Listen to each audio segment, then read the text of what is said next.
పట్టుకులాడినట్టు corona మీ పాత ఏదో చెప్తారు. నువ్వు దిగిపోయడానికి నువ్వు ఎందుకు చేయవు? మనం కంపెనీ పెట్టినట్టే కదా, ఒక సంస్థ పెట్టినట్టే కదా, దాని ప్రాపర్ డేటా అంటే ఎప్పటికప్పుడు శాలరీ పే చేయడానికి కావాల్సినంత ఉండాలా, అడ్మినిస్ట్రేషన్ చేయడానికి డబ్బులు ఉండాలా. ఊరిని అప్పులు తీసుకొచ్చి చెప్పుకుంటే కాదు కదా అడ్మినిస్ట్రేషన్ అంటే.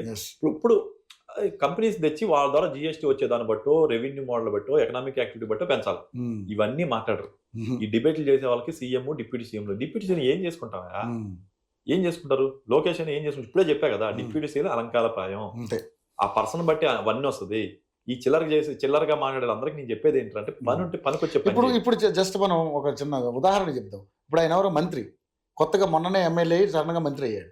ఆయన మీద ఎంత బ్యాడ్ రిపోర్ట్ వస్తుంది, అతన్ని తొలగించాలని చెప్పేసి చాలా మంది మాట్లాడుతారు. మరి పవన్ కళ్యాణ్ గారికి ఎందుకు రావట్లేదు బ్యాడ్ టాక్ కదా? ఆయన మంత్రి, ఈయన మంత్రే కదా. సో అలా బ్యారేజ్ చేసుకున్నా కానీ పవన్ కళ్యాణ్ గారు ఎందుకు హైలైట్ అవుతున్నారు? ఇది గ్రహించాలి.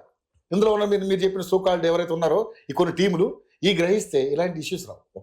వీళ్ళు మాట్లాడారు కదండి, ప్రజలు, ఆంధ్ర రాష్ట్ర ప్రజలు కూడా ఒకటే విజ్ఞప్తి ఏంటంటే, చాలా మంది హైలైట్ చేయని పాయింట్ ఏంటంటే అంటే, అడ్మినిస్ట్రేషన్ అంటే పరిపాలన వ్యత్యాసాన్ని గమనించండి.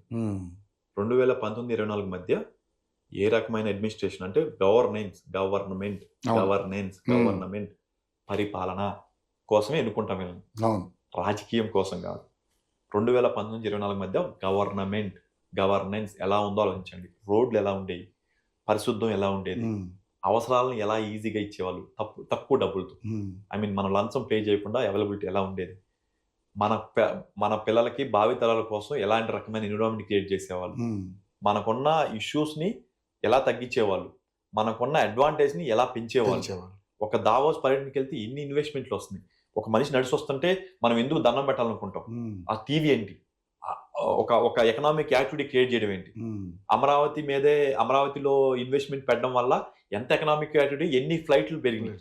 అదే అమరావతిని ఆపేయడం వల్ల ఎన్ని ఫ్లైట్స్ తక్కువ పడ్డాయి. అదే టైంలో వైజాగ్ నువ్వు క్యాపిటల్ చేయడం వల్ల అన్ని ఫ్లైట్స్ పెరిగినాయా? ఎందుకు పెరగలేదు? మరి మీరు అర్థం చేసుకోండి. మనం ఏదో ఒక పార్టీని, ఒక పర్సన్ ని ఆరాధించవచ్చు.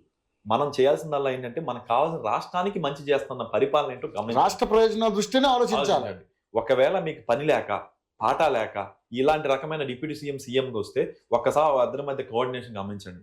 చంద్రబాబు గారి దగ్గర ప్లస్ పవన్ కళ్యాణ్ గారి దగ్గర ఉండే కోఆర్డినేషన్ గమనించండి. అలాగే లోకేష్ ఈజ్ వెరీ యంగ్.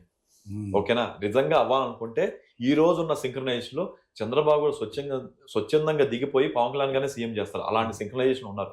కానీ పవన్ కళ్యాణ్ గారే మల్టిపుల్ టైమ్స్ చెప్తున్నారు, ఇప్పుడు రాష్ట్రానికి కావాల్సింది చంద్రబాబు గారు లాంటి అనుభవం వ్యక్తి, మమ్మల్ని అందరిని లీడ్ చేయండి సార్, మమ్మల్ని లీడ్ చేయండి అని.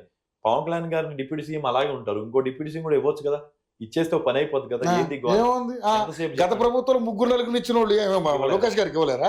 అది అలంకారప్రాయమని అన్న ఆ మాత్రం అవగాహన లేకపోతే ఏం చేస్తారు? లేకుండా 2 పక్కల అతివాదులు, జనసేనలో అతివాదులు, టీడీపీలో అతివాదులు. సరే వీళ్ళంతా మాట్లాడారండి, వాళ్ళతో ఏదో ఉంది సరే, వాళ్ళు ఖాళీగా ఉన్న ఎమ్మెల్యేలు ఏదో సరే మాట్లాడారు అనుకుందాం.